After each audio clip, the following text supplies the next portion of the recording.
Hey y'all, welcome back to another video. I'm just eating this banana. Um, I think as a content creator, you can't really watch everything. Like if you wanna react to something, you can't have already watched it. Most times you can't have already watched it. If it's like a WWE or news or new reports, you can't have already watched that. You have to watch it as everybody else watches it. Um If it's a music video, I guess you could have already watched it, and then you can be like, I just want to watch it with my fans and stuff like that. But for me, I don't watch anything. Anything I react to, I don't rewatch it. The only time I rewatch something is like if I were to do it like a TikTok stream. I'll just play stuff I've already seen and I know people might like to see as well. Anyways, let's get right into it. Here we go. This is the real reason why WWE is in a new era by WrestleMania. The Triple H era is here, but why the sudden change to how the WWE presents its product? Join us now as we look at the real reasons why WWE is bringing in a new era. I think they want to get past that Vince McMahon era. Maybe look more marketable. Be sure to subscribe and hit that notification bell So for people daily come wrestling over to videos and WWE. follow us on Facebook for exclusive lists. Also check out our new videos on WrestleMania XL. Now in case you missed the many proclamations, the WWE is in a new era. WWE and its wrestlers have been talking up how things have changed, with Cody Rhodes describing it as the Renaissance era and even trademarking the term. If you saw WrestleMania, you saw Stephanie McMahon's surprise appearance where she praised her husband Triple H for his work transforming the WWE, labeling it the Paul Levesque era. WrestleMania also ended with a nod to Triple H as Cody Rhodes called him out after his big win over Roman Reigns, winning the Undisputed Championship. Interestingly, Rhodes also invited longtime Vince McMahon associate Bruce Pritchard to the ring, a move which some fans have found awkward after Ronda Rousey's recent rants that as long as Bruce Pritchard is around, Vince McMahon is still influencing the company. However, it's easy to say something has changed and there's a new era. Is this a case of meet the new boss, same as the old boss? Or is the WWE making significant changes to its product? If so, what is driving what some fans and observers believe is a paradigm shift in the WWE product? Pro wrestling is back. Vince McMahon long referred to the WWE as sports entertainment to differentiate his product from the so-called outdated wrestling product of his competitors.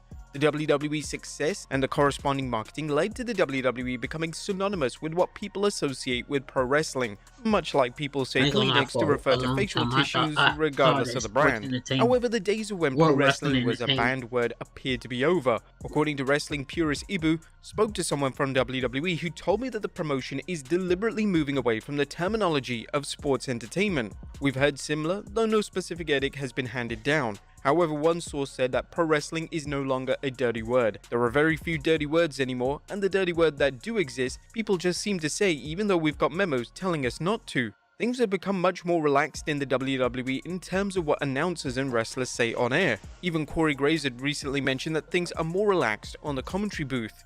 Blood. While it remains to be seen how often WWE uses it, it's used on TV as a major departure from the last 15 plus years, where the WWE would usually stop matches if a wrestler was accidentally cut or began to bleed. Over the last year, there were rare occasions where wrestlers were busted open, but these occurred on PLEs. That changed with The Rock's violent attack on Cody Rhodes during Raw. The current spin is that WWE's policy is to limit the use of blood, but even this is still a radical change. The conventional wisdom was that the WWE didn't want to lose its family-friendly image and/or advertisers with what Vince McMahon called blood and guts. Apparently, TKO feels that's no longer a problem, and fans will be curious just how often wrestlers sport the crimson mask. Language. Although cable TV has different standards than broadcast TV, the WWE has avoided harsh language. That's no longer the case, especially on pay-per-views where wrestlers and announcers use profanity to emphasize some of their promos and calls. It's doubtful fans are going to be hearing frequent F-bombs, but the change in language is definitely obvious. I think that was only for Modern production values. The WWE has had superior production values dating back to when Dick Ebersol helped bring the WWF up to speed to air Saturday night's main event on NBC. However, whether it's software updates or new smart whatever. But other than that, I think we're doing safe. I don't get what's with these Smartphones, ads. technology is always moving, They're and the always so WWE has changed things up provocative. dramatically since Kevin Dunn's exit, continuing to improve graphics and sound. They've also adopted a sports-heavy approach, treating shows like major sporting events as they show fans preparing to enter arenas and wrestlers on their way to the arenas. I It's a noticed much that different lately. presentation that projects the idea that it isn't a dramatic series about fictional athletes' contests, even though it actually is. Sleek camera work. Kevin Dunn's exit has done more than eliminate the machine gun-like camera cuts on WWE TV, a technique whose purpose remains a mystery, but it's led to some sleek shots that enhance the show's presentation. Dunn implemented some memorable innovations and deserves much credit, but at the same time, TKO is quick to adapt the latest tricks and techniques in enhancing how the WWE presents its products. Celebrities people know. The WWE has used celebrities ever since Vince McMahon began running the WWF. However, what constitutes a celebrity for a 78-year-old man, especially one who doesn't even watch regular TV, is likely different from the WWE's younger demographics perception. While celebrity appearances, much like working with animals on TV, are unpredictable, the WWE has greatly improved its use of celebrities in terms of Q factor and whether they're a good fit for wrestling. This is likely due to the many contacts Nick Khan has from his days as an agent, as well as the added contacts from Endeavor, a focus on new talent. Lastly, there's no avoiding the WWE's emphasis on new talent. Whether it's fresh champions such as Cody Rhodes, Damian Priest, or Rhea Ripley, or new talents like Braun Breaker and Jade Cargill, the WWE is looking to ensure its roster isn't weighed down by superstars who have worn out their welcome or don't have much to offer. But what is actually driving these changes? Let's look at several reasons behind the recent changes.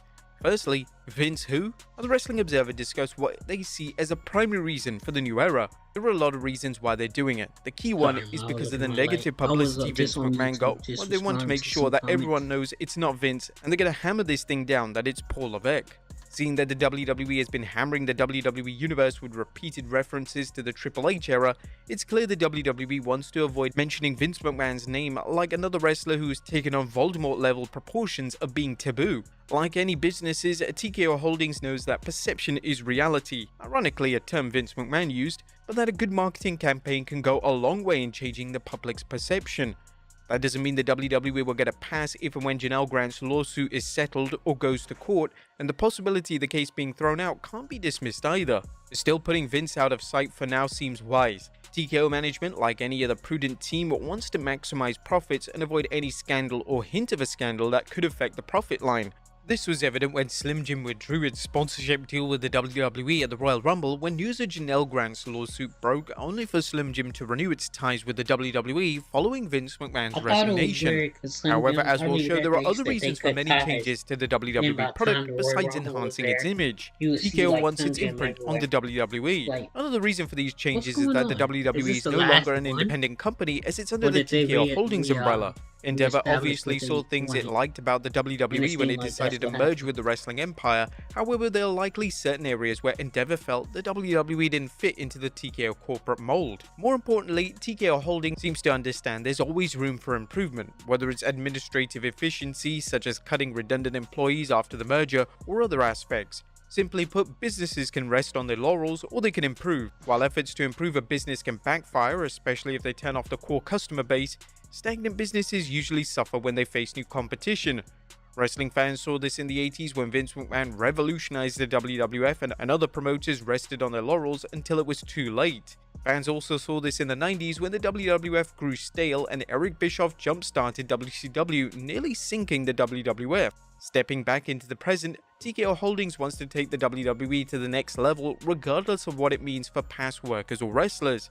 Fans already saw TKO Holdings CEO Ari Emanuel give Triple H the keys to the WWE's creative kingdom, despite earlier promises he wanted Vince to stay in creative seemingly forever, but this was long before the Janelle Grant lawsuit. It's rare that a merger occurs without any changes to the way things operate, and Emanuel and others involved apparently saw areas that could be improved, such as production values, camera work, etc. And TKO is willing to listen to new ideas. The TKO seems open to new ideas for improving the WWE.